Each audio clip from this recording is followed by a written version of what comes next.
In this video, we would like to show you how to perform a self-test on the Primus family.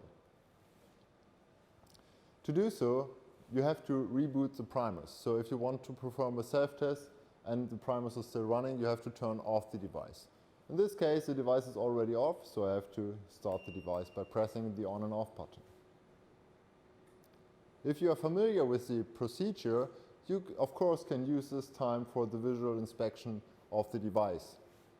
After the booting procedure, the checklist will appear on the screen.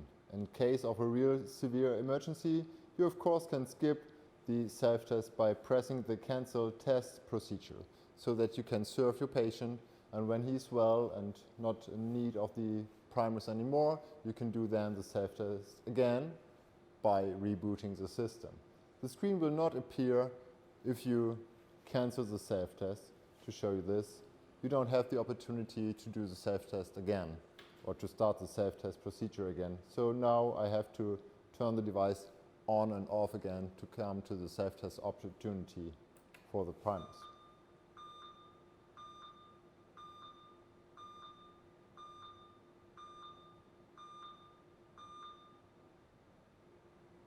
After reboot, the checklist appears again on the screen. So first we should check if the gas supply is proper. Here in this case, we want to have at least O2 and medical air, and the pressure here is in the range. N2O we don't use here in this case, and we also don't have cylinders, so we see also no reading there. After the gas supply, we should check the O2 safety functionalities. So first, by the checklist, check if the O2 flush functionality is working. So if we have our eyes on the manual breathing bag, we see the reaction in the bag when we press the O2 flush button. Next, we would like to see if the safety O2 control functional is proper working. So when we use the O2 knob here, we should see a clear reaction as well in the handbag. The second O2 flow meter we should check is the one next to the device in case of an emergency, or you might want to connect this with the handbag if you would like to use it. So have a look here if it's also working fine and properly.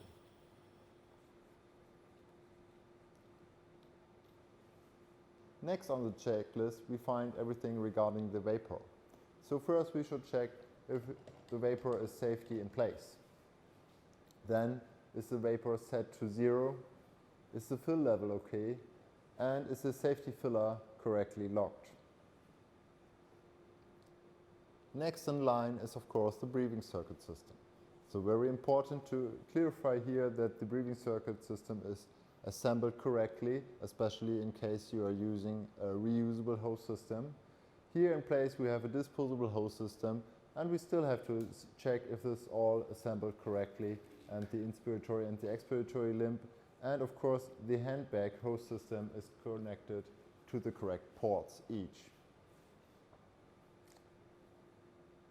After that, we should have a look on the gas scavenging system. The gas scavenging system could be found on the back of the device. Here you can see clearly by the red indicator if it's correctly set to the correct flow rate.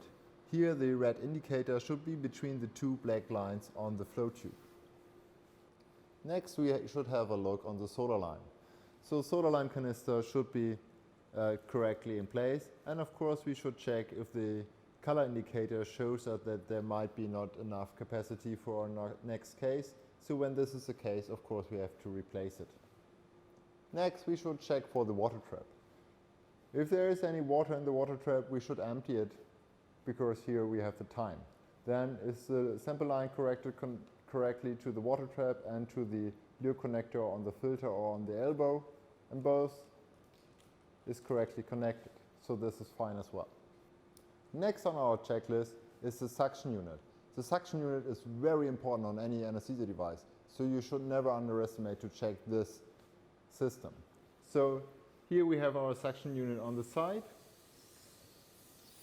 and we can clearly hear and feel the flow, and when we close the system, we also see the rising pressure on the manometer.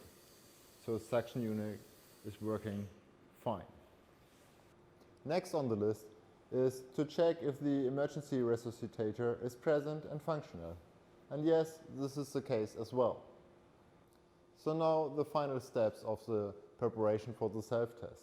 The APL valve. Is the APL valve set to spontaneously? We can put it into manual range and then we should set it to 30. Next, the white piece, if it's occurred correctly, also this is the case. And then we have to check again the sample line. We did this before during the breathing circuit check. The last thing on this list is to make sure that the safety O2 flow control is closed, and this is also the case here. After we went through the checklist for the self-test, we can now start the self-test. We can do so by pressing the Start Self-Test button or by pressing the rotary knob. So when we do so, the device will now automatically go through the self-test. The progress bar here will show us how far it is in the process. And after roughly 5 minutes, it will be done and will show us the result of the self-test.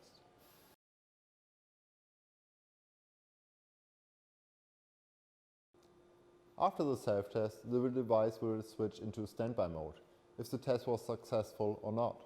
So here we see indicated by the green color that our self-test was successful. To get more information about the last self-test, we simply have to press on the Self-Test Results button.